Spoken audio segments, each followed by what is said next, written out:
Assalamualaikum warahmatullahi wabarakatuh. Apa kabarnya anak-anak ibu? Semoga kalian semua dalam keadaan sehat walafiat dan tentunya tetap semangat ya. Walaupun kita masih dalam suasana pembelajaran jarak jauh seperti ini, belajar di rumah, semoga kalian tetap semangat dan jangan mengeluh. Insya Allah ada banyak hikmah yang bisa kita ambil dari kejadian ataupun peristiwa yang saat ini sedang kita hadapi. Nah, anak-anakku, insya Allah pada hari ini kita akan belajar tentang teks prosedur. Nah, sebelum kita mulai belajar, mari kita berdoa terlebih dahulu. Berdoa dipersilakan.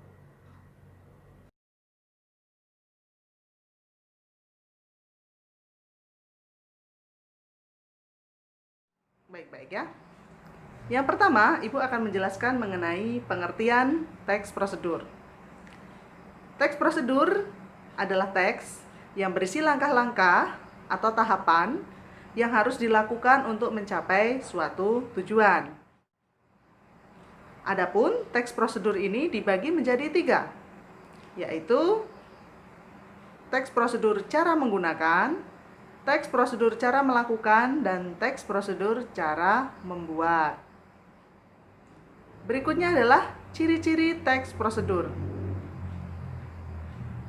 Yang pertama, berisi langkah-langkah kegiatan yang dapat berupa poin atau paragraf. Yang kedua, menggunakan kalimat saran dan larangan. Yang ketiga, disusun secara sistematis dan detail. Yang keempat, berisi informasi yang bersifat objektif. Yang kelima, terdapat bilangan urutan atau angka yang menunjukkan urutan langkah kebahasaan dalam teks prosedur. Yang pertama, menggunakan kata kerja perintah atau imperatif. Yang kedua, menggunakan kata teknis yang berkaitan dengan topik. Yang ketiga, menggunakan kata penghubung atau konjungsi urutan waktu. Yang keempat, menggunakan kalimat persuasif atau mengajak seseorang melakukan sesuatu. Dan yang kelima, menggunakan gambaran terperinci tentang benda atau alat yang dipakai. Selanjutnya, Ibu akan menjelaskan mengenai struktur teks prosedur. Struktur teks prosedur yang pertama adalah tujuan. Tujuan ini berisi hal atau tujuan yang ingin disampaikan melalui langkah-langkah yang terdapat dalam teks prosedur tersebut. Kemudian, bagian yang kedua adalah bahan atau alat, yaitu penjelasan terperinci mengenai bahan dan alat yang digunakan dalam kegiatan tersebut. Dan yang ketiga, langkah-langkah, berisi langkah-langkah atau tahapan-tahapan kegiatan yang harus dilakukan untuk mencapai tujuan. Terakhir adalah penutup. Jadi struktur teks prosedur itu ada 4. Yang pertama adalah tujuan, kedua bahan dan alat, yang ketiga langkah-langkah, dan yang keempat adalah penutup.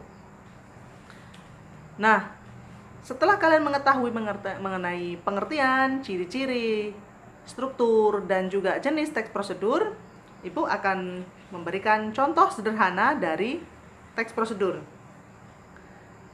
Di sini, Ibu akan memberikan sebuah contoh teks prosedur mematikan komputer dengan benar. Pada bagian berikutnya, Ibu akan menyampaikan contoh sederhana dari teks prosedur mematikan komputer dengan benar. Perlu belajar mematikan komputer secara benar sehingga tidak cepat rusak dan berdampak negatif. Untuk mematikan komputer, ada beberapa tahap yang harus diperhatikan. Yang pertama, tutup semua aplikasi yang Anda gunakan. Yang kedua, klik menu Start di pojok kiri bawah. Pilih Shutdown dan tunggu beberapa saat hingga komputer Anda benar-benar mati. Setelah komputer benar-benar mati, kemudian tekan tombol pada monitor dan speaker, stabilizer, dan perangkat komputer lainnya. Setelah itu baru cabut kabel dari stop kontak. Hal ini bertujuan untuk menghemat daya dan mengantisipasi terjadinya korsleting listrik. Selamat mematikan komputer secara benar. Materi kita pada hari ini yaitu teks prosedur. Semoga dapat dipahami dengan baik. Selamat belajar. Assalamualaikum warahmatullahi wabarakatuh.